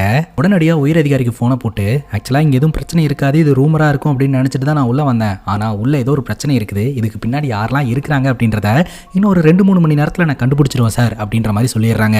இந்த ஹாஸ்பிட்டலுக்கு பக்கத்தில் இருக்கக்கூடிய எல்லா ஹோட்டல்ஸையும் செக் பண்ணுங்க அப்படின்ற மாதிரி சொல்ல, ஹக்கீம் அப்படின்ற போலீஸ் ஆஃபீஸர் பார்த்தீங்கன்னா இந்த ஹாஸ்பிட்டலுக்கு ஆப்போசிட்டில் இருக்கக்கூடிய கோல்டன் சூட் அப்படின்ற ஹோட்டலில் வந்துட்டு அட்வொகேட் மேனன் அப்படின்றவருடைய பேரில் ரூம் புக்காக இருக்கு மேடம், செக் பண்ணலாமா அப்படின்ற கேட்கும்போது, அட்வொகேட் மேனனுக்கும் இந்த வழக்குக்கும் என்ன தொடர்பு அப்படின்னு கேட்கும்போது, கங்காவுடைய வழக்கில் இவர் தான் அப்பியர் ஆனாரு அப்படின்ற மாதிரி சொல்ல, சரி செக் பண்ணுங்க அப்படின்ற மாதிரி ராணி சொல்லிடுறாங்க. இந்த விஷயம் அட்வொகேட் மேனனுக்கு தெரிஞ்சு போச்சுங்க. உடனடியாக ரகுக்கு ஃபோன் பண்ணி இன்ஃபார்ம் பண்ணிடுறாரு. போலீஸ்காரங்க அந்த இடத்துக்கு வந்து செக் பண்ணுறதுக்குள்ள அங்கே ஒரு இம்மி அளவு கூட எவிடன்ஸ் இருக்கக்கூடாது, எல்லாத்தையும் எடுத்துகிட்டு கிளம்பிடுங்க அப்படின்ற மாதிரி சொல்ல, அந்த ஹோட்டலோடைய பேக் சைடு வழியாக உள்ள நுழைஞ்ச இவங்க பார்த்தீங்கன்னா அந்த ரூம்குள்ளே போய் முடிஞ்ச வரைக்கும் எவிடன்ஸ் எல்லாத்தையுமே கிளியர் பண்ணிட்டு அந்த இடத்த விட்டு தப்பிச்சு போயிடுறாங்க. இப்போ ராணி அந்த இடத்துக்கு வந்த உடனே போலீஸ்காரங்கெல்லாம் பார்த்தீங்கன்னா அந்த ரூம் ஓப்பன் பண்ணி ஆய்வு செய்ய ஆரம்பிக்கிறாங்க. அப்படி ஆய்வு நடத்தும் போது உள்ளே இருந்த மற்ற எவிடன்ஸ் எல்லாமே போயிடுச்சு. ஆனால் இவங்க இந்த ஹாஸ்பிட்டலுக்குள்ளே எப்படி பிளான் பண்ணி உள்ளே போகலாம் அப்படின்னு சொல்லிட்டு ஒரு சார்ட் ஒன்று போட்டு வச்சுருந்தாங்க இல்லையா, அது அந்த இடத்துலையே இருக்குதுங்க. ஸோ அதை வச்சு இந்த கங்காவை தப்பிக்க வைக்கிறதுக்கு முயற்சி பண்ணுறாங்க அப்படின்றது கன்ஃபார்ம் ஆகுது. அங்கே கட் பண்ணால் அந்த பொலிட்டீஷியனை நம்ம கிட்ட காட்டுறாங்க. அந்த பொலிட்டீஷியனோடைய அசிஸ்டன்ட் போயிட்டு சொல்றாருங்க, இந்த கங்காவோடைய ஹஸ்பண்டும் அப்பாவும் அந்த ஹாஸ்பிட்டல் பக்கமே தான் இருக்கிறாங்க அப்படின்ற மாதிரி சொல்ல, இவங்களெல்லாம் போட்டு தள்ளுறதுக்காக ஆள் அனுப்பணுமே, அந்த ஆளுங்களாம் எங்க அப்படின்னு கேட்கும்போது இவங்களை தேடிட்டு கர்நாடகா போயிருக்காங்க, ஆனால் ஃபோன் பண்ணால் ஃபோன் எடுக்கவே மாட்டேன்றாங்க அப்படின்ற மாதிரி சொல்ல, எனக்கு என்ன ஆனாலும் சரி அவங்களோட கதையை அங்கே வச்சே முடிச்சிடு அப்படின்ற மாதிரி இந்த பொலிட்டீஷியன் சொல்றாரு. ஹாஸ்பிட்டலில் வச்சு வேண்டாம் அப்படின்ற மாதிரி சொல்லும்போது, என்னோட பொண்டாட்டி கண்ணு முன்னாடியே என்னுடைய மகனை கழுத்தில் வெட்டி கொலை பண்ணவ அந்த ஆளுடைய மக, அவளை கண்டிப்பாக விடவே கூடாது அப்படின்ற மாதிரி இந்த பொலிட்டீஷியன் பியூட்டிஷியன் செம்ம கோவத்தில் இருக்கிறாருங்க. இன்னொரு பக்கம் இவங்க தங்கியிருந்த லாட்ஜுக்குள்ளெல்லாம் போயிட்டு போலீஸ்காரங்க ஆய்வு செஞ்சு இந்த மாதிரி பிளான் பண்ணுறாங்க அப்படின்ற விஷயத்தை தெரிஞ்சுக்கிட்டதுக்கு அப்புறம் கண்டிப்பாக எல்லோருமே மாட்டிப்போம் அப்படின்னு சொல்லிட்டு இந்த சத்யா குமார் 2 பேரும் பாபுக்கு ஃபோனை போட்டு இனிமேல் நாங்கள் இந்த ஒரு விஷயத்தில் இல்லை, மாட்டினோம்னா நாங்கள் அவ்வளோதான் அப்படின்ற மாதிரி சொல்லிட்டு அவங்க பாட்டுக்கு சைஸாக கலண்டுக்கிறாங்க. அதே சமயம் பாபுவும் பார்த்தீங்கன்னா நேரடியாக ரகு மற்றும் நம்ம கங்காவோடைய அப்பாவை மீட் பண்ணிட்டு அவங்க 2 பேரும் போயிட்டாங்க, நான் மட்டும் இருந்து என்ன பண்ண போகிறேன், அதனால் நானும் இந்த பிளான்லேருந்து விலகிக்கிறேன் அப்படின்னு சொல்லிட்டு விலகிக்கிறாரு. இப்போ ரகு பார்த்தீங்கன்னா கங்காவோடைய அப்பா கிட்ட நீங்கள் என் கூட இருந்தாலும் அது சேஃப் கிடையாது, அதனால் நீங்கள் தனியாக இந்த இடத்துலேருந்து கிளம்பி போயிருங்க, இனி என்ன பிரச்சனை வந்தாலும் நான் பார்த்துக்கிறேன் அப்படின்ற மாதிரி சொல்ல வேண்டாம் வா போகலாம் அப்படின்ற மாதிரி கங்காவோடைய அப்பா சொல்கிறாரு. இல்லை நீங்கள் போங்க அப்படின்னு சொல்லிட்டு அந்த ஹாஸ்பிட்டல் கிட்டேயே பார்த்தீங்கன்னா ரகு நின்றுக்கிட்டு இருக்கிறாரு. கரெக்டாக போலீஸ்காரங்க அந்த இடத்துக்கு வராங்க. இந்த ராணி பார்த்தீங்கன்னா அந்த ஹோட்டலோடைய ரிசப்ஷனிஸ்ட்டை பிடிச்சிட்டாருங்க. இந்த ஹோட்டலில் யார் ஸ்டே பண்ணியிருந்தாங்கன்னு அடையாளம் காட்டு அப்படின்ற மாதிரி சொல்ல உடனடியாக அங்கே நின்றுட்டு இருக்கக்கூடிய ரகுவை அவர் கை காட்டிடுறாரு. ஸோ அந்த இடத்துக்கு வந்த போலீஸ்காரங்க பார்த்தீங்கன்னா ரகுவை அந்த இடத்துல வச்சு அரெஸ்ட் பண்ணுறாங்க. இந்த ஹக்கீம் அப்படின்ற போலீஸ் ஆஃபீஸர் அரெஸ்ட் பண்ணுறதோட மட்டும் நிறுத்திக்காம வேணுனே ரகுவோட வேட்டி அவுத்து அவரோட தோல்ல போட்டு பப்ளிக்ல அப்படியே கூட்டிட்டு வராருங்க. போலீஸ் கஸ்டடியில் இருக்கக்கூடிய உன்னோட மனைவி மற்றும் குழந்தைய வந்து அசால்ட்டா இங்கிருந்து தப்பிக்க வச்சிடலான்னு பிளான் போடுற, இது எவ்வளவு பெரிய முட்டாள்தனம் தெரியுமா அப்படின்ற மாதிரி இந்த ராணி கேட்குறாங்க. ரகு அப்படியே உட்காந்துக்கிட்டு இருக்கிறாருங்க. அதே சமயம் யார் இந்த ரகு, யார் இந்த சிவம் அப்படின்னு சொல்லிட்டு இன்வெஸ்டிகேஷன் பண்ணி பார்த்ததுல இந்த கங்காவோடைய அப்பா இருக்கிறார் இல்லையா, முன்னொரு காலத்தில் ரவுடித்தனமெல்லாம் பண்ணிட்டு தான் இருந்திருக்கிறாரு. இப்போதான் பார்த்தீங்கன்னா அமைதியாக இருந்திருக்கிறாரு. அதே சமயம் ரகு பார்த்தீங்கன்னா டெக்ஸ்டைல் பிஸ்னஸ் பண்ணிட்டு இருக்கக்கூடிய ஒரு நபராக இருக்கிறாருங்க. இப்போ ராணி என்ன சொல்கிறாங்கன்னா, டெக்ஸ்டைல் பிஸ்னஸ் பண்ணிட்டு இருக்கக்கூடிய ஒரு நபர் வந்துட்டு இவ்வளோ பெரிய ஹாஸ்பிட்டலில் இத்தனை செக்யூரிட்டிஸ் எல்லாம் தாண்டி அவருடைய மனைவியை கடத்தி கூட்டிகிட்டு போகிறது அப்படின்றது வந்து பாசிபிளே கிடையாது. ஜஸ்ட் ஒரு உணர்ச்சி வசத்தில் இந்த மாதிரி பிளான் போட்டிருக்கலாமே தவிர வேற ஒன்றும் இருக்காது அப்படின்னு சொல்லிட்டு உள்ளே வந்து பார்த்தா ரகு கால் மேலே காலை போட்டு காலாட்டிக்கிட்டு இருக்கிறாருங்க. அதை பார்த்த உடனே ராணிக்கு கோவம் வந்துடுது. இந்த ராணி காலை கீழே போட சொல்கிறாங்க. ரகுவும் காலை கீழே போடுறாரு. உன் கூட சேர்ந்து யாரெல்லாம் இந்த பிளானில் இருந்தாங்க அப்படின்ற மாதிரி கேட்க யாரும் கிடையாது, நான் மட்டும்தான் அப்படின்ற மாதிரி இவர் சொல்கிறாரு. நீ வாயை திறந்து சொல்லலை அப்படின்னா நானே உன் கண்ணு முன்னாடி கூட்டிகிட்டு வந்து நிப்பாட்டுவேன் அப்படின்ற மாதிரி ராணி சொல்கிறாங்க. இந்த ராணி என்ன பண்ணுறாங்க அப்படின்னா ஹாஸ்பிட்டல் மேனேஜ்மெண்ட் கிட்ட பேசி மொத்த ஹாஸ்பிட்டல் நர்ஸ் டாக்டர்ஸ் அந்த ஹாஸ்பிட்டலில் வேலை பார்க்குறவங்க அப்படின்னு சொல்லிட்டு எல்லாரையுமே ஒரே இடத்துல கூட சொல்கிறாங்க. இந்த வயதான லேடி இருக்காங்க இல்லையா, அதாவது இந்த கங்கா கூடயே இருக்காங்களே, அவங்கள வர சொல்லி உங்ககிட்ட யார் அன்னைக்கு வந்து பேசினது அப்படின்னு அந்த ஆளை ஐடென்டிஃபை பண்ணுங்க அப்படிங்கும்போது இங்கே இருக்கக்கூடிய யாருமே கிடையாது அப்படின்ற மாதிரி சொல்ல இந்த ஹாஸ்பிட்டல் ஆம்புலன்ஸ் இருக்கு இல்லையா, அந்த ஆம்புலன்ஸ் டிரைவர்ஸ் எல்லாம் எங்கே, அவங்க நேரில் வர முடியலனாலும் அவங்களோட ஃபோட்டோஸ் எங்கே அப்படின்ற மாதிரி கேட்டு அந்த ஆம்புலன்ஸ் டிரைவர்ஸோடைய ஃபோட்டோஸை வாங்கி இந்த வயதான லேடி கிட்ட காட்ட அவங்க ஐடென்டிஃபை பண்ணிடுறாங்க அதில் ஒரு நபர் தான் அப்படின்ட்டு. ஆக்சுவலாக பாபு பார்த்தீங்கன்னா இதே ஹாஸ்பிட்டலில் தான் ஆம்புலன்ஸ் டிரைவராக இருந்திருக்கிறாரு. இப்போ இந்த மினியை கூட்டிகிட்டு போய் உட்கார வச்சுட்டு ரகுவை கிட்ட கூட்டிகிட்டு போகிறாங்க. இவன் யாருன்னு தெரியுமா அப்படின்னு கேட்கும்போது மினி பார்த்தீங்கன்னா ரகுவோட முகத்தை பார்க்காமே எனக்கு தெரியாது அப்படின்ற மாதிரி சொல்லிடுறாங்க. அது எப்படி அவனோட முகத்தை பார்க்காமே உன்னால் தெரியாதுன்னு சொல்ல முடியும் அப்படின்னு சொல்லி மிரட்ட ஒரு கட்டத்துக்கு மேலே மினி வந்துட்டு எனக்கு ரகு தெரியும் அப்படின்ற மாதிரி சொல்லிடுறாங்க. இந்த மினி மூலமாக சத்யா மற்றும் குமார் அப்படின்ற 2 பேர் உதவி செஞ்சிருக்காங்க அப்படின்ற விஷயம் தெரிய வந்து உடனடியாக அந்த இடத்துக்கு வந்து சத்யா கிட்ட இவனுடைய பிளான் என்ன அப்படின்ற மாதிரி கேட்க சத்யா பார்த்தீங்கன்னா எல்லா உண்மையுமே சொல்லிடுறாருங்க. ஸோ இந்த ஒரு சூழ்நிலையில் சத்யாவோடைய மாமனார் அந்த இடத்துக்கு வந்திருப்பாரு. இவனையெல்லாம் நம்பினம்பாரு அப்படின்ற மாதிரி பயங்கரமாக திட்டி விட்டுருவாருங்க. இப்போ நம்ம ரகுவை அப்படியே கூட்டிகிட்டு வந்துட்டு இருக்கிறாங்க, கையில் விலங்கெல்லாம் போட்டு விட்டு. அதுக்கப்புறம் நம்ம ராணி சொல்லிடுறாங்க, நீ பண்ண காரியத்துக்கு உன்னை போட்டு பொலவலான்னு பொழக்கணும்னு தான் இருக்குது, இருந்தாலும் உன்னை பார்த்தா பாவமாக இருக்குது, கை விலங்க அவுத்து விட்ற போயிரு அப்படின்ற மாதிரி சொல்ல சரின்னு கேட்டுட்டு அந்த இடத்த விட்டு ரகு கிளம்புறாருங்க. இப்போ ஹக்கீம் வந்து ராணி கிட்ட சொல்கிறாரு, எதுக்கு மேடம் அவனை விட்டீங்க அப்படின்ற மாதிரி சொல்ல, அவனை பிடிச்சி வச்சு என்ன பண்ணுறது, அவனை பிடிச்சி வச்சு நம்ம ஏதாவது பண்ணினோம்னா பப்ளிக் முன்னாடி அவன் ஹீரோ ஆயிடுவான், பொண்டாட்டியை காப்பாற்றுறதுக்காக வந்தான் அப்படின்னு சொல்லிட்டு, அதனால் இதை பெருசு பண்ண வேண்டாம் அப்படியே விட்டுறலாம் அப்படின்ற மாதிரி இந்த ராணி சொல்லிடுறாங்க. உயரதிகாரிக்கு ராணி ஃபோனை போட்டு இனிமேல் பயப்படுறதுக்கு ஒன்றுமே இல்லை சார், எல்லா பிரச்சனையும் சால்வ் பண்ணிட்டேன் அப்படின்ற மாதிரி சொல்லிடுறாங்க. ஆனால் நம்ம ரகு பார்த்தீங்கன்னா அந்த ஹாஸ்பிட்டல் விட்டு நகராமல் அங்கேயே நின்றுக்கிட்டு இருக்கிறாருங்க. அவன் பொண்டாட்டி இல்லாமல் அந்த இடத்த விட்டு போக மாட்டேன் அப்படின்றதுல உறுதியாக இருந்துகிட்டு இருக்கிறாரு. இந்த ராணி பயங்கர டென்ஷன் ஆயிடுறாங்க. ஒரு ஒத்தால நீ என்ன பண்ண போற அப்படின்னு கேட்கும்போது நான் என்னமோ பண்ணுவேன், ஆனால் நான் இங்கேருந்து என் பொண்டாட்டி இல்லாமல் போக மாட்டேன் அப்படின்ற மாதிரி சொல்ல, நீ என்ன பண்ணுறேன்னு நான் பார்த்துறேன் அப்படின்னு சொல்லிட்டு அந்த இடத்துலேருந்து கிளம்பிடுறாங்க. அங்கே பப்ளிக் வாஷ்ரூம் இருக்குதுங்க. அந்த வாஷ்ரூம் யூஸ் பண்ணுறதுக்காக ரகு வராரு. அந்த வாஷ்ரூமில் வச்சே பார்த்தீங்கன்னா இன்ஸ்பெக்டர் ஹக்கீம் இருக்கிறார் இல்லையா, போட்டு அடி நடிக்கிறாருங்க. அவ்வளோ அடி வாங்கியும் பார்த்தீங்கன்னா ரகு அப்படியே சிரிக்கிறாரு. கடுப்பான ஹக்கீம் பார்த்தீங்கன்னா இனிமேல் நீ சிரிச்ச அப்படின்னா உனக்கு இது ஞாபகம் வரணும் அப்படின்னு சொல்லிட்டு அவரோட முகத்தில் யூரின் போயிட்டு அந்த இடத்த விட்டு போயிடுறாருங்க. இப்போ ராணி வந்து இந்த ஹக்கீமை திட்டிக்கிட்டு இருக்கிறாங்க, எதுக்கு இந்த மாதிரிலாம் பண்ணீங்க அப்படின்னு சொல்லிட்டு, நான் ஒரு நிம்மதியாக ஜாப் பார்க்கலாம் அப்படின்னு சொல்லிட்டு தான் நான் இந்த இடத்துக்கு வந்தேன். ஆனால் வந்த இடத்துல இந்த பைத்தியக்காரன் தேவையில்லாத பிரச்சனையெல்லாம் உருவாக்கிட்டு இருக்கான். அதனால தான் இப்படி ஆகி போச்சு. என்ன பண்ண சொல்கிறீங்க அப்படின்னு கேட்டுக்கிட்டு இருக்கும்போதே ஆப்போசிட்டில் இந்த ரகு வந்து நின்றுக்கிட்டு இருக்கிறான். ஸோ இவ்வளோ அடிச்சு இப்படி அசிங்கப்படுத்தினதுக்கப்புறம் ரகு கண்டிப்பாக நம்ம கண்ணு முன்னாடி வந்து நிற்கவே மாட்டான் அப்படின்றது தான் ஹக்கீமோட எண்ணமாக இருந்துருச்சு. ஆனால் கண்ணு முன்னாடி வந்து நின்ன ரகு பார்த்தீங்கன்னா, நீங்களும் உன்னோட மேடமும் எனக்கு என்ன பண்ணீங்களோ அதுக்கு என் காலில் விழுந்து மன்னிப்பு கேட்கணும் அப்படின்ற மாதிரி மிரட்ட பப்ளிக்கில் எதுவும் ரியாக்ட் பண்ணிக்க வேணாம் அப்படின்னு சொல்லிட்டு ஹக்கீம் அந்த இடத்துலேருந்து போயிடுறாருங்க. இப்போ ரகுவோட மனைவிக்கான டெலிவரி டைம் வந்துருச்சுங்க. அப்போது அந்த இடத்துல எல்லோருமே நின்றுட்டு இருக்கிறாங்க. அப்போ இந்த ராணி என்ன பண்ணுறாங்க அப்படின்னா, அவங்களோட நார்மல் டெலிவரியை வந்து சிசேரியனாக மாற்றி விட்டுருவாங்க. நார்மல் டெலிவரி ஆனால் தானே 24 ஹவர்ஸில் பார்த்தீங்கன்னா அவங்களால எழுந்திரிச்சு நடக்க முடியும். ஆனால் சிசேரியன்னா ஒரு 10-15 நாள் ஆயிரும், நடக்கவே முடியாது. ஸோ அதனால் தப்பிக்க வைக்கிறதுக்கு இவன் ட்ரை பண்ணாலும் இவனால் முடியாது அப்படின்ற ஒரு பிளானில் பார்த்தீங்கன்னா சிசேரியன் பண்ண சொல்லிடுவாங்க. இதை பார்த்தீங்கன்னா சேலஞ்சோட வந்து ரகு கிட்டையும் ராணி சொல்லிடுவாங்க. ஹாஸ்பிட்டலில் அட்மிட் ஆகிருக்கிற சாம் அப்படின்றவருடைய மனைவியை பற்றி நம்ம பார்த்தோம் இல்லையா, அவங்க ஒரு மாதிரி சோகமாக உட்காந்துக்கிட்டு இருக்கிறாங்க. சாமும் ஒரு மாதிரி சோகமாக உட்காந்துக்கிட்டு இருக்கிறாருன்ட்டு சாமோடைய அம்மா பார்த்தீங்கன்னா வந்து சாம பலார்னு ஒரு அறை விட்டு, நீ எல்லாம் ஒரு ஆம்பளையாடா, இதுக்குடா நீ அவளையெல்லாம் பார்த்துக்கிட்டு இருக்க அப்படின்னு பயங்கரமாக திட்டுறாங்க. இருந்தாலும் அந்த பொண்ணை பார்க்கணும் அப்படின்ற மாதிரி சொல்கிறாரு.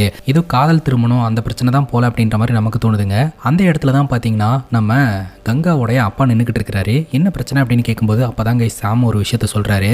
இந்த சாம் பார்த்தீங்கன்னா பொருளாதார ரீதியாக ரொம்ப கஷ்டப்பட்டுட்டு இருந்திருக்கிறாரு. ஒரு 3 வருஷம் துபாய் போயிட்டு வேலை பார்த்து சம்பாரிச்சிட்டு வந்து எல்லா பிரச்சனையும் சால்வ் பண்ணிடலாம் அப்படின்னு சொல்லிட்டு துபாய்க்கு போயிருந்திருக்கிறாருங்க. ஆனால் சாமோடைய மனைவி பிரெக்னெண்ட்டாக இருக்காங்க அப்படின்ற ஒரு நியூஸ் தெரிய வந்திருக்குது. அதுக்கப்புறம் தாங்க விஷயமே தெரிய வந்திருக்கு. சாமோடைய மனைவி பக்கத்து வீட்டுக்காரங்க கூட பழகி அவனுடைய குழந்தைய வயிற்றுல சுமந்துக்கிட்டு இருக்காங்க அப்படின்ட்டு. இந்த விஷயம் தெரிஞ்சும் நீ அவ கூட இருக்க அப்படின்னு சொல்லிட்டு தான் சாமோடைய ஃபேமிலி ஆட்கள்லாம் வந்து பயங்கரமாக திட்டுறாங்க. சாம் எதனால் அந்த லேடி கூட இருக்கிறாங்க அப்படின்னா, எனக்கு என்ன பண்ணுறதுன்னு தெரியல, அவளை காதலிச்சு தொலைச்சிட்டேன், என்னுடைய காதல் தான் அவளுக்கு நான் கொடுக்கக்கூடிய தண்டனை, அதனால தான் அவளை நல்லபடியாக பார்த்துக்கிட்டு இருக்கிறேன் அப்படின்ற மாதிரி அழுதுகிட்டே போறாருங்க. இப்போ ஹாஸ்பிட்டலில் வெளியில் வெயிட் பண்ணிட்டு இருக்காங்க இல்லையா, கொஞ்ச நேரத்திலேயே கங்காவுக்கு குழந்தை பிறந்திருக்கு அப்படின்ற மாதிரி சொல்கிறாங்க. குழந்தைய கொண்டாந்து ரகு கிட்ட காட்டலான்ட்டு வரும்போது அங்கே இருக்கிற ஹக்கீம் அப்படின்ற போலீஸ் ஆஃபீஸர் தடுத்துடுறாரு. இவங்கெல்லாம் பார்க்கக்கூடாது, பார்க்குற மாதிரி இருந்துச்சுன்னா அப்பாயின்மெண்ட் எல்லாம் வாங்கிட்டு வாங்க போங்க அப்படின்ற மாதிரி துரத்தி விட்டுறாரு. அங்கே இருக்கக்கூடிய நர்ஸ், என்னங்க இந்த மாதிரிலாம் பண்ணிட்டு இருக்கீங்க, சரி தாயும் செய்யும் நலமா இருக்காங்க அப்படின்ற மாதிரி தூரத்துலேருந்தே சொல்லிடுறாங்க. இப்போ இந்த சத்யா பார்த்தீங்கன்னா அவருடைய மனைவியை பார்க்கறதுக்காக ஹாஸ்பிட்டலுக்குள்ள நுழையிறாருங்க. அப்போ சத்யாவோடைய மனைவி சொல்கிறாங்க, எனக்கு என்னமோ அந்த கங்காவை பார்க்கும்போது ரொம்ப கஷ்டமாக இருக்குது, போலீஸ்காரங்கெல்லாம் இந்த ரகுக்கு எதிராக இருக்கிறாங்க, நீங்கள் அவங்களுக்கு உதவி செய்கிறதுல எனக்கு எந்த பிரச்சனையுமே கிடையாது, அதனால் நீங்கள் தாராளமாக போய் அவங்களுக்கு உதவி செய்யுங்க அப்படின்ற மாதிரி சொல்ல இந்த சத்யா அப்படியே பார்க்குறாரு. திரும்பி பார்த்தா அந்த இடத்துல குமார் உட்காந்துக்கிட்டு இருக்கிறான். இப்போ சத்யாவும் குமாரும் ஒன்று கூடி இந்த ரகுக்கு உதவி செய்யலாம் அப்படின்னு முடிவு பண்ணுறாங்க. இப்போ லாயர் மேனன் இருக்கிறார் இல்லையா, அவரு ரகுக்கு ஃபோனை போட்டு எல்லா கணக்கும் தப்பாயிடுச்சு, குழந்தையும் பிறந்துடுச்சு, கடத்தணும்னா இந்த ஒரு டைமில் கடத்தினாதான் உண்டு, அதனால் விட்டுரு வந்துரு அப்படின்ற மாதிரி சொல்ல பட்டுன்னு ரகு சொல்கிறாரு, இல்லை நான் நினச்சது நடந்தே தீரும், நான் வந்து செய்யத்தான் போகிறேன் அப்படின்ற மாதிரி சொல்கிறாரு. திரும்பி பார்த்தா பாபு, சத்யா, குமார் எல்லாருமே பார்த்தீங்கன்னா இவங்க கூட வந்து நிற்கிறாங்க. இப்போ போலீஸ் ஆஃபீஸர் ஹக்கீம் இருக்கிறார் இல்லையா, அவரு பார்த்தீங்கன்னா கங்காவோடைய அப்பாவை மிரட்டுறாருங்க. நாளைக்கு உன் மருமகன் ஜெயிலுக்கு போயிடுவான், உன்னையும் உன் மருமகனையும் வச்சு என்ன பண்ண போறேன்னு பாரு அப்படின்ற மாதிரி மிரட்ட உடனே நம்ம கங்காவோடைய அப்பா சொல்கிறாருங்க, நாளைக்கு ஜெயிலுக்கு போகிறது இருக்கட்டும், நாளைக்கு என்ன அடிக்கிறதுக்கு உங்கள் கை கால் நல்லா இருக்குமான்னு பார்க்கலாம் அப்படிங்கும்போது என்னையே மிரட்டுறியா, ஹாஸ்பிட்டல்னு பார்க்குறேன், உனக்கு நாளைக்கு இருக்கு பாரு அப்படின்ற மாதிரி மிரட்டிட்டு அந்த இடத்த விட்டு போகிறாருங்க. கொஞ்ச நேரத்துக்கு முன்னாடி சாம் அப்படின்றவரை பார்த்து இல்லையா, அவருடைய மனைவிக்கு குழந்தை பிறந்திருக்குதுங்க. டாக்டர் பார்த்தீங்கன்னா குழந்தைய மட்டும் கொண்டாந்து கொடுத்துட்டு குழந்தைய மட்டும் தான் எங்களால் காப்பாற்ற முடிஞ்சது அப்படின்ற மாதிரி சொல்லிடுறாங்க. ஸோ அவங்களுடைய டெலிவரியில் காம்ப்ளிகேஷன்ஸ் இருந்ததுனால அவங்க இறந்து போயிட்டாங்க. அந்த குழந்தைய சாம் அப்படியே பார்த்துட்டே உட்காந்துக்கிட்டு இருக்கிறாரு. ஆக்சுவலாக அந்த குழந்தை அவருடைய குழந்தையே கிடையாது. இன்னொரு பக்கம் இந்த ஹாஸ்பிட்டல்ல இருந்து எப்படி கங்காவை வெளியில் கொண்டு வரது அப்படின்னு இவங்க எல்லோரும் பிளானை போட்டுக்கிட்டு இருக்கிறாங்க. ஹாஸ்பிட்டலில் போலீஸ் ப்ரொடெக்ஷனும் இருக்குதுங்க. இப்போ இந்த ரகுக்கு ஃபோன் கால் வருதுங்க. இந்த ஹாஸ்பிட்டலில் ஒரு பர்டிகுலர் டைம் அப்போது போலீஸ்காரங்களை நாங்கள் எப்படியாவது டைவர்ட் பண்ணிடுறோம், அந்த டைமில் எப்படியாவது வந்து நீ வந்து கங்காவையும் குழந்தையும் வெளியில் கூட்டிகிட்டு வந்துரு அப்படின்னு சொல்லிட்டு. இன்னொரு பக்கம் அந்த பொலிட்டீஷியனால் ஏவி விட்ட அடியாட்கள்லாம் பார்த்தீங்கன்னா கங்காவோடைய அப்பாவை டார்கெட் பண்ணுறாரு. உன்னோட கதையை இங்கேயே முடிக்க போகிறேன் பாரு அப்படிங்கும்போது கங்காவோடைய அப்பா பார்த்தீங்கன்னா அந்த அடியாட்களை எல்லாம் போட்டு பொலவலன்னு பொழக்கிறாரு. ஏன்னா கங்காவோடைய அப்பா முன்னொரு காலத்தில் ஒரு ரவுடியாக தான் இருந்திருக்கிறாரு. இப்போ பிளான் என்ன அப்படின்னு பார்த்தீங்கன்னா, ஹாஸ்பிட்டலுக்கு வெளியில் நின்றுட்டு இருக்கக்கூடிய போலீஸ்காரங்களுடைய வண்டியை வந்து நம்ம ரகு கொளுத்தி விட்டுருவாருங்க. உடனடியாக போலீஸ்காரங்களாம் யார் இந்த வேலையை பார்த்ததுன்னு பார்க்கறதுக்காக அந்த இடத்துக்கு போயிடுவாங்க. அப்போ ஹாஸ்பிட்டலில் யாரும் இருக்க மாட்டாங்க. அந்த டைமில் கங்காவையும் கங்காவோட குழந்தையும் எடுத்துடலாம் அப்படின்றது தான் இவங்களோட பிளானே. நினச்ச மாதிரி அதை எக்ஸிக்யூட்டும் பண்ணுறாங்க. சத்யாவும் குமாரும் பார்த்தீங்கன்னா கங்காவையும் கங்காவோட குழந்தையும் ஒரு ஸ்ட்ரெச்சரில் வச்சு கூட்டிகிட்டு வந்துட்டு இருக்கும்போதே போலீஸ்காரங்க அங்கே கேட்டை போட்டு இவங்க 2 பேர்த்தையுமே லாக் பண்ணிடுறாங்க. இந்த ராணி பார்த்தீங்கன்னா கண்டிப்பாக இவங்க இந்த ஹாஸ்பிட்டல்லேருந்து தப்பிக்கவே கூடாது, ஃபுல்லாக செக்யூரிட்டியை டைட் பண்ணுங்க அப்படின்ற மாதிரி ஆர்டர் போடுறாங்க. அதே சமயம் ஹக்கீம் வெளியில் நின்றுட்டு இருக்கிறாருங்க. ஹக்கீமுக்கும் நம்ம ரகுக்கும் பயங்கரமாக சண்டை நடக்க ஆரம்பிக்குது. ஒரு முறை பார்த்தீங்கன்னா ஹக்கீம் வந்து ரகுவோட முகத்தில் யூரின்லாம் ஊற்றி இனிமேல் சிரிச்சாலே உனக்கு இதுதான் ஞாபகம் வரும் அப்படின்ற மாதிரிலாம் மிரட்டியிருப்பார் இல்லையா. ரகு அதுக்கு பழி வாங்குற விதமாக பார்த்தீங்கன்னா ஹக்கீமோட பிரைவேட் பார்ட்லேயே போட்டு அடின்னு அடிச்சிடுறாருங்க. இன்னொரு பக்கம் சத்யா பார்த்தீங்கன்னா ஹாஸ்பிட்டலுக்குள்ள வேட்டியை மடிச்சு கட்டிட்டு அங்கே ப்ரொடெக்ஷனில் இருக்கிறவங்க கிட்டலாம் வந்து பயங்கரமாக சண்டை போட்டு கொஞ்சம் கொஞ்சமாக முன்னேறி வெளியில் வந்துகிட்டு இருக்காங்க. இன்னொரு பக்கம் இந்த பொலிட்டீஷியனுக்கு ஃபோன் கால் வருதுங்க. கங்காவையும் கங்காவோடைய கணவரையும் கொல்ல சொல்லி எங்களுக்கு ஆர்டர் கொடுத்துருந்தீங்க இல்லையா, அந்த கங்காவோடைய புருஷங்காரன் இங்கே தான் ஹோட்டலில் உட்காந்துக்கிட்டு இருக்கிறான் அப்படின்ற மாதிரி சொல்ல, இது கங்காவோடைய புருஷன் ஹோட்டலில் உட்காந்துக்கிட்டு இருக்கிறானா, அவன் ஹாஸ்பிட்டலில் இருப்பானே அப்படின்ற மாதிரி சொல்ல, அப்போதாங்க ஒரு தாறுமாறான ட்விஸ்டே வெளியில் வருது. ஹாஸ்பிட்டலில் இவ்வளோ நாள் இருக்கிறது கங்காவோட உண்மையான புருஷனே கிடையாது, இதில் ஏதோ ஒரு வில்லங்க இருக்குது அப்படின்னு நமக்கு இப்போதைக்கு புரிய வருது. இப்போ அந்த ஹாஸ்பிட்டலில் பல அதிரி புதிரி சம்பவங்கள் நடந்ததுக்கப்புறம் ராணி பார்த்தீங்கன்னா நிலைமையை கண்ட்ரோலில் கொண்டு வராங்க. உயரதிகாரியும் அந்த இடத்துக்கு வராங்க. உயரதிகாரி வந்து என்ன சொல்கிறாரு அப்படின்னா, நீங்கள் என்ன முயற்சி பண்ணாலும் உங்களால் எதுவுமே பண்ண முடியாது, பாத்தியா நாங்கள் எப்படி பிடிச்சிட்டோம் அப்படின்ற மாதிரி சொல்ல எல்லோருமே அந்த இடத்துல ஸ்மைல் பண்ண ஆரம்பிக்கிறாங்க. எதுக்கு ஸ்மைல் பண்ணுறாங்க, கங்கா தான் இந்த இடத்துல தான் இருக்கிறாளே அப்படிங்கும்போது அங்கே தான் கைஸ் ஒரு தாறுமாறான ட்விஸ்டே ரிவீல் பண்ணுறாங்க. ஒரு நர்ஸ் ஓடி வந்து அவங்களை காணோம் அப்படின்ற மாதிரி சொல்கிறாங்க. யாரை காணோம் அப்படின்னு கேட்கும்போது கங்கா கூடயே ஒரு வயசான லேடி இருந்தாங்களே ரேணுகா அப்படின்னு சொல்லிட்டு அவங்கள காணோம் அப்படின்னு சொல்லிட்டு, ஆக்சுவலாக மொத்த பிளானுமே பார்த்தீங்கன்னா கங்கா கூட இருக்கக்கூடிய வயசான லேடியை தப்பிக்க வைக்கிறதுக்கான பிளான் தான், கங்காவை தப்பிக்க வைக்கிறதுக்கான பிளானே கிடையாது. ஆனால் கூட்டாளிங்களுக்கெல்லாம் இந்த மாதிரி இன்ஸ்ட்ரக்ஷன் கொடுத்தாதான் கரெக்டாக போய் மாட்டுவாங்க. ஸோ எல்லாரோட கண் பார்வையுமே வந்துட்டு கங்கா மேலே இருக்கும். இந்த வயசான லேடி தப்பிக்கிறதுக்கு முயற்சிகளே எடுக்க மாட்டாங்க அப்படின்ற மாதிரி அவங்கள அசால்ட்டாக தான் வச்சுருப்பாங்க. ஸோ இதுதான் நமக்கு ப்ளஸ் பாயிண்ட்னு சொல்லிட்டு ஒரு பயங்கரமான மாஸ்டர் பிளானை போட்டு இந்த ஒரு விஷயத்த பண்ணியிருக்கிறாங்க. இந்த வயசான லேடி வேற யாரும் கிடையாதுங்க, ரகுவோட அம்மா. அப்போ கங்காவோடைய புருஷன் வந்து ரகு இல்லையா அப்படின்னு கேட்டிங்கன்னா இல்லை. இந்த ரகு வந்து ஏகப்பட்ட இல்லீகல் விஷயங்கள்லாம் பண்ணி நிறையா பணம் சம்பாரிச்சிருந்துருக்காங்க. ஆனால் எல்லாமே பார்த்தீங்கன்னா அவங்க அம்மாவோடைய ப்ரூஃபை வச்சு பண்ணதுனால அந்த ஒரு விஷயத்தில் அவங்க அம்மா ஜெயிலுக்கு போயிட்டாங்க. அவங்க அம்மாவை எப்படியாவது காப்பாற்றி வெளியில் கொண்டு வந்துட்டு நம்ம ஒரு நார்மல் லைஃப்பை லீட் பண்ணலாம் அப்படின்னு சொல்லிட்டு இந்த ரகு வந்து உதவி கேட்டிருந்துருக்கிறாரு.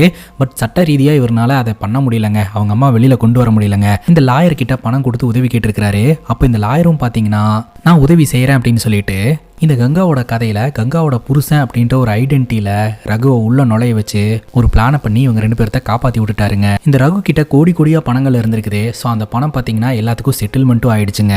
அந்த இடத்துக்கு வந்து இந்த லாயர் சொல்கிறாரு, என்னதான் இருந்தாலும் ஒருத்தனை தப்பிக்க வைக்கிறதுக்கு நீங்கள்லாம் உதவி செஞ்சுருக்கீங்க அப்படின்னு சொல்லிட்டு நீங்கள்லாம் வந்து போலீஸ் ஸ்டேஷனுக்கு போவீங்க. ஆனால் ஒரு லாயராக நான் இருக்கேன், நான் வந்து உங்களை காப்பாற்றிடுவேன், போலீஸ்காரங்கனால உங்களை ஒன்றுமே பண்ண முடியாது அப்படின்ற மாதிரி ஸ்ட்ராங்காக இவர் சொல்கிறாருங்க. இந்த ராணி சொல்கிறாங்க, எப்பேற்பட்ட ஒரு பிளானை போட்டு போலீஸ்காரங்களே ஏமாற்றி இருக்கிறீங்க, ஆனால் அவன் எங்கே அவங்க அம்மாவை கூட்டிகிட்டு போனாலும் நான் கண்டிப்பாக அவனை பிடிச்சே தீருவேன் அப்படின்ற மாதிரி சேலஞ்ச் எடுத்துக்கிறாங்க. இவங்க பேசிக்கிட்டு இருக்கிற இந்த டைமில் பார்த்தீங்கன்னா ரகு அவங்க அம்மாவை கூப்பிட்டுட்டு நாடை விட்டு நாடே தாண்டிட்டாருங்க. இவர் செஞ்ச தப்புக்கு இவங்க அம்மா ஜெயிலுக்கு போயிட்டாங்க அப்படின்னு சொல்லிட்டு இவங்க அம்மாவை வெளியில் கொண்டு வரணும் அப்படின்னு சொல்லிட்டு இப்படியெல்லாம் பிளான் பண்ணி போலீஸ்காரங்களை திசை திருப்பி இந்த ஒரு விஷயத்த சாதிச்சிருக்கிறாரு அப்படின்றது தான் இந்த படங்க. இந்த படத்தை பற்றி உங்களோட கருத்து என்ன அப்படின்றத கமெண்ட் செக்ஷனில் சொல்லுங்கள். இதே மாதிரி வேறு எதனா படத்தை பற்றி பேசணும் அப்படின்னாலும் படத்தோட பேரை கமெண்ட் செக்ஷனில் சொல்லுங்கள். இதே மாதிரி வேற ஒரு நல்ல வீடியோவில் வந்து சந்திக்கிறேன். Love you guys, take care and cheers.